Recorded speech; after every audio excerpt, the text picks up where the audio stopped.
palug njiitu réew ñaar fukki fan ak juróom ci weeru février 2024 Ousmane Sonko ay àndam ay soppeem ña fari ak moom fas ko yéene ngemb ne seenum mbër fanweeri fan ci weeru décembre 2024 yéenekaay bi di réew mi moo xëy xamal ñu ko yéenekaay bi teg ca ni jot na moom Ousmane Sonko ci conseil constitutionnel convocation ngir tirage bi ñu amal ñeel nanuy toppalante dossier candidat yi ci wàllu wàññum seeni parrainage docteur Cheikh Tidiane Dièye nag yéenekaay bi ne mooy candidat de substitution bi maanaam mbërëg weccee gi bu fekkoon ni mbër mu mag mi daa mënut a dem Benno Bokk Yaakaar moom ku topp kàddu yi Abdoulaye Diouf Sarr coordonnateur des cadres APR ci yéenekaay bi di point actu li nga xam ne ñoom Benno Bokk Yaakaar amuñu mbërum weccee benn mbër la ñu am Amadou Ba Abdoulaye Diouf Sarr ci yéenekaay bi ne moom Amadou Ba am na qualité yépp ngir doon capitaine bu xereñ ca nag mooy mbërëb mbooloom ñi taxaw ci réew mi ngir Sénégal yoonu émergence gi mu tegu mu des ca Abdoulaye Diouf Sarr wax it ci FONSIS gi nu ko dénk mu ne at mu amul fenn lañ def ndax mooy at mi ñu def deuxième meilleur résultat fukki at a ngi mbër yi taxaw yépp nag ci géew bi ngir làmbi 2024 observateur ne yéenekaay bi di enquête yépp xëy yéemu ci seenub lim record la enquête wax di lim bu fi mësul am lu jege juróom-ñeent fukk ak juróom ñu joxe dossier di xaar yéenekaay bi njort nag ak bari waayeb lim bi faw ay doublon maanaam ku pare ne ñaar ba lu ko ëpp ci candidat conseil constitutionnel bi dandalaat as lëf nag app bi jëm ci tàmbali gi mu waroon tàmbali tirage bi nañuy toppalante dossier candidat yi ngir wàññeek seeni parrain tribune xëy na ñoom kilifa yi 7 sages yu conseil constitutionnel dañoo jalgati yoon yéenekaay bi dafa laaj ci ana lu waral jalgati gi dañuy des ak mbëri yëgul yëpp ngir jiite Sénégal maître Moussa Diop ca la moom ab diire ngi mën a ci kaso bi moom mi jiite woon jamono Dakar dem dikk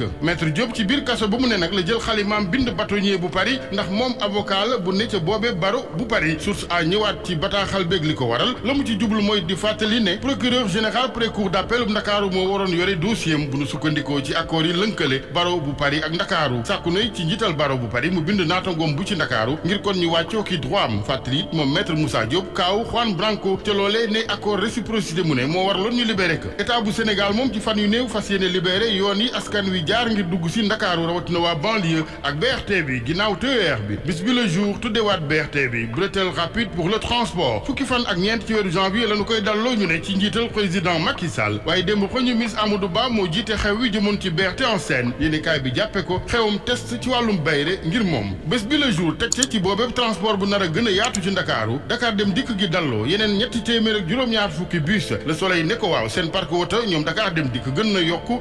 370 bus yeneen Le Quotidien xëy njàng mu kawe meeg fac lettres sciences humaines yu fas yéene ubbiwaati buntam ñetti fan ci weeru janvier ngir étudiants yi jàng si ci lu nuy teew ca classe ya waaye kudd ba tey moom yore seen dëkkuwaay ak lekkin dafa tëjee waral yéenekaay bi njort seen ubbiwaat googee taq suuf at mii di jeex ci boppam nag 2023 Le Sud Quotidien moom gis ne moo taxoon suuf wala boog ci gàttal at mu neexul la woon 2023 une année pas si gaie ak mbëkk mi ñu ne bakkan yu bari yi ci rot accident yi ci tali bi marché yi lakk na ko noonu it ay trafic drogue ak yeneen ñu seddal xol yi defal xol yeeg pàttaliku ku tedd feesoon lool ci xol yi rawat na yu ndongo yeeg tout tànk yi Serigne Saliou Mbacké Khadimu Rasoul radiyallahu taala anhu direct news ne fukki at ak juróom benn xaat bi mu làqoog léegi moom ku tedd ki boroom su weesoo l'islam beeg ndonn lu mag li fi cheikh bi ba amuma leneen lu ma yitteel moom ku tedd ki daa wax it dénk leen ma gune yi ma def ci ñoom la cheikh bu mag bi defoon ci mag ñi yéenekaay bi direct news ñëwaat ci seede yu rafet ca daw yaram yu Serigne Mountakha Bassirou Mbacké def ci moom Serigne Saliou Mbacké Khadimu Rasoul ba tey ci wàllu pàttaliku gi atum 2002 yéenekaay bi ne Serigne Saliou Mbacké taax mu mag la jëndoon ca Taverny ca France ak koppar yu takku ngir dalal ci taalibe yi ci gàttal jullit yépp xel ko mit ak liggéey bu mag bi mu fa baag daara yi mu ngi ci yéenekaay bi ñuy ñaan rek suñu borom fayal ñu ko taxawaayam bu rafet ci diine l'islam ca taas ñu ci barkeem